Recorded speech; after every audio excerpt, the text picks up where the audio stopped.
Toto je vec, ktorú veľa founderov úplne podcením. A potom sa čudujú, prečo fundraising nejde podľa plánu. Koľko peniazí vlastne chceš? Nie približne, nie uvidíme podľa záujmu investorov. Presné číslo.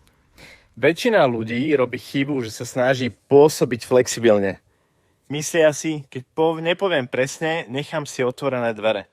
Lenže realita je opačná. Pôsobíš neisto, pôsobíš, že nevieš, čo robíš. A investor cíti riziko. Pozri, ak povieš, chcem 5 miliónov, ale možno aj 7, alebo uvidíme, čo s tým vlastne hovoríš? Že nemáš pod kontrolou svoj plán, svoje náklady, svoj rast. A to je red flag. Teraz dôležitá vec, ktorú ti málo kto povie. Rozdiel medzi 5 a 7 miliónmi nie je malý. Pre teba možno áno, pre venture capital obrovský. Prečo?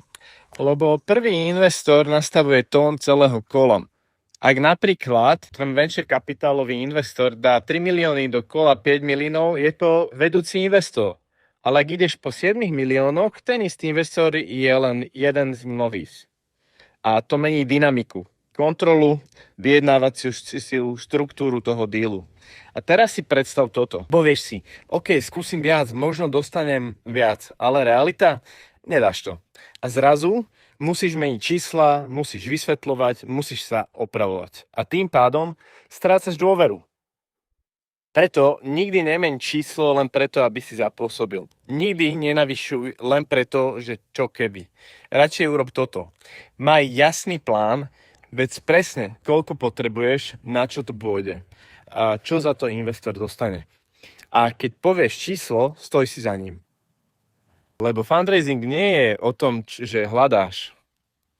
Je to o tom, že vedieš. A investor cíti rozdiel medzi skúsim a viem.